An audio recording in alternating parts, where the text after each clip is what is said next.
देखिए 12 तारीख को लेट नाइट पुलिस को सूचना मिली थी कि एक जो महिला है, वो एक हॉस्पिटल में उनका एडमिशन हुआ है और उसमें उनके द्वारा उनकी एक फ्रेंड है, उनके द्वारा इनफॉर्मल चैनल से रात 12 तारीख की रात रात को पुलिस को इन्फॉर्म किया गया था कि ऐसी-ऐसी एक महिला है जो बलात्कार की शिकार हुई है। उसमें रात को ही जो पुलिस की टीम है, उन्होंने जो महिला है उनको कॉन्टैक्ट करने का प्रयास किया। तो रात को जो विक्टिम जो है उनकी हालत स्थिर नहीं थी और विक्टिम के द्वारा बोला गया कि मैं बेसिक डिटेल्स आपको बता देती हूँ और उसके बाद रात को 12 तारीख की रात को ही पुलिस की मल्टीपल टीम्स का गठन किया गया। अलग-अलग थानों की टीम्स को बोला गया कि उन्होंने एक्यूज़्ड का नाम बताया और एक्यूज़्ड को ट्रेस करने के लिए रात को ही प्रयास जो है पुलिस के द्वारा शुरू किया गया। 13 तारीख को सुबह-सुबह जो महिला हैं उनको वो थोड़ी स्थिर कंडीशन में थी, उनसे उनका बयान लिया गया और उसके बयान के आधार पर राज्य पुलिस के द्वारा इसमें एफआईआर दर्ज की गई। जब इसमें एफआईआर जब ये दर्ज की गई तो ये पाया कि जो मेन एक्यूज़्ड और उनके जो साथी हैं, वो रांची से भागने की कोशिश कर रहे हैं और उनको इंटरसेप्ट करके बंगाल से उनको गिरफ्तार किया गया। और इसमें उनके द्वारा बताया गया कि ये 9 तारीख को एक बर्थडे पार्टी उनकी बेस्ट फ्रेंड है, उसकी बर्थडे पार्टी सेलिब्रेट करने के लिए वो गई थी। बर्थडे पार्टी सेलिब्रेट करने के दौरान रात को उनकी तबीयत थोड़ी बिगड़ी और हो सकता है उनके द्वारा संदेह भी जताया गया है कि हो सकता है कि उनको बर्थडे पार्टी में कुछ नशीला पदार्थ दिया गया हो, क्योंकि केक खाने के बाद और पिज़्ज़ा खाने के बाद ही उनकी तबीयत थोड़ी बिगड़ी थी और ज़्यादा बिगड़ी थी और उनको अनकॉन्शियसनेस होने लगा था और उनको शिवरिंग होने लगी थी। जिस चीज़ का फ़ायदा उठाकर एक दानिश नाम के जो व्यक्ति हैं उन्होंने रात को उसके रूम में ज़बरदस्ती किया उनके साथ और रात को उनके साथ बलात्कार किया पहले।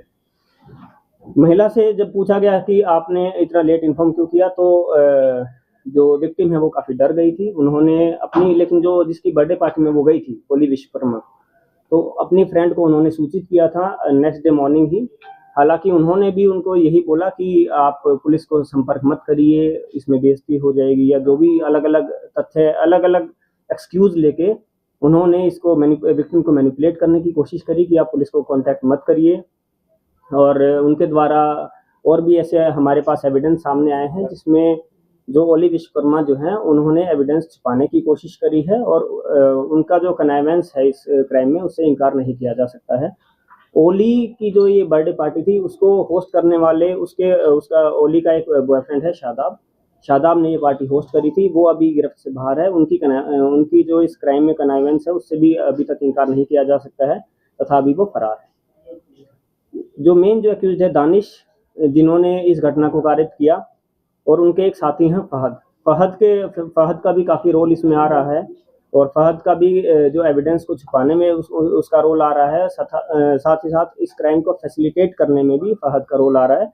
इसी कारण से 3 व्यक्तियों को गिरफ्तार करके पुलिस के द्वारा उनको जेल भेजा जा रहा है, जिसमें जो मुख्य अभियुक्त हैं मोहम्मद दानिश जो हिंदपीढ़ी के रहने वाले हैं, मोहम्मद फहद मलिक जो लोअर बाजार थाना क्षेत्र अंतर्गत रहने वाले हैं और तीसरी जो ओली विश्वकर्मा जो उनकी जो बेस्ट फ्रेंड है जो विक्टिम की, उनको भी गिरफ्तार करके पुलिस के द्वारा न्यायिक अभिरक्षा में भेजा जा रहा है। सर पहले से कुछ दुश्मनी या अंदर कुछ ऐसा वारदात को अंजाम दिया गया? देखिए पहले से दुश्मनी का कोई इसमें रोल नहीं आया है।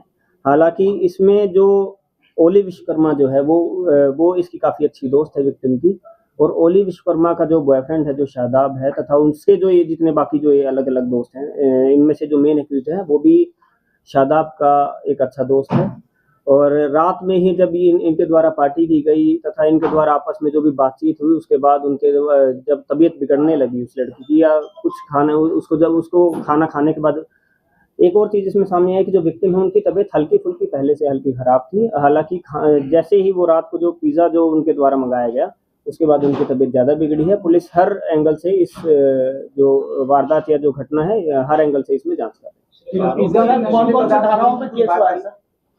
इसमें 64 जो रेप का जो केस होता है 64 सबसेक्शन 2 सबसेक्शन I, इसमें पुलिस के द्वारा केस रजिस्टर किया गया। सर पिज़्ज़ा में नशीले पदार्थ होने की कुछ रिपोर्ट्स आई? देखिए इसमें एक ये तथ्य है कि जो घटना हुई है वो 9 तारीख की रात को हुई है और पुलिस को और ये एक प्राइवेट स्पेस में घटना हुई है, एक प्राइवेट रूम में घटना हुई है। और उस घटना होने के पश्चात जो उनकी जो बेस्ट फ्रेंड है और जो बाकी लोग जो वहाँ पर उस पार्टी में जो साथ में थे, उनके द्वारा भी जितने भी जो घटनाक्रम है उसको छुपाने का प्रयास किया गया है तथा साक्ष्यों का जितने भी एविडेंस हैं उनको कुछ एविडेंस को मिटाने का भी प्रयास किया गया है। और पुलिस के पास जो घटना जब रिपोर्ट हुई है वो 12 तारीख को लेट नाइट रिपोर्ट हुई है। तो जितना जो आप बोल रहे हैं कि जो पिज़्ज़ा जो है उसमें कुछ नशीले पदार्थ थे या फिर जो उनका जो उनको जो खिलाया गया उसमें क्या-क्या रोल है, उस पे अभी जो पुलिस अलग-अलग एंगल से जाँच कर रही है। जो रेलेवेंट जो सीज़र्स जो पुलिस के द्वारा किए जाने थे वो सेम डे ही जैसे ही घटना रिपोर्ट हुई सेम डे ही पीओ विजिट करके पुलिस के द्वारा सारे जो सीज़र्स हैं वो किए जा चुके हैं और जो कि जिन सीज़र्स के बारे में हम मीडिया में अभी लीक नहीं कर सकते। सर पार्टी में कितने लोग शामिल हुए? पार्टी में कुल 5 लोग शामिल थे, जिसमें 2 लोगों का आना-जाना बीच में हुआ था, बट उनका रोल जो विक्टिम के द्वारा है वो नहीं बताया गया है। मेन रोल जो विक्टिम के द्वारा बताया गया है उसमें ओली विश्वकर्मा, उनके फ्रेंड शादाब और जो मेन एक्यूज़ है दानिश और फहद, ये जो विक्टिम को मिला के 5 लोग। विक्टिम और एक्यूज में कोई जान पहचान पहले से थी या सिर्फ फ्रेंड के जरिए वहां गई? जो एक एक्यूज़ जो ओली विश्वकर्मा है, उनके साथ उनकी तो वो बेस्ट फ्रेंड है। हालाँकि जो बाकी एक्यूज़्ड हैं, उनके साथ ना कभी उनका कोई कॉन्टैक्ट हुआ था, ना कोई कम्युनिकेशन एस्टेब्लिश पहले से कोई भी कम्युनिकेशन नहीं था उनके। ओली विश्वकर्मा कहाँ की? ओली विश्वकर्मा जो है ये बंगाल की रहने वाली हैं और ये अभी यहाँ ये जगन्नाथ थाना जगन्नाथपुर एरिया में यहाँ रह रही है। ठीक है सर। ये शादाब जो फरार है वो रांची के रहने वाले हैं। शादाब भी ओली विश्वकर्मा के जो बॉयफ्रेंड है वो रांची के ही रहने वाले हैं। उनके द्वारा ही जो ये एयरबीएनबी की जो बुकिंग जो घटना स्थल है उसकी बुकिंग उनके द्वारा ही की गई।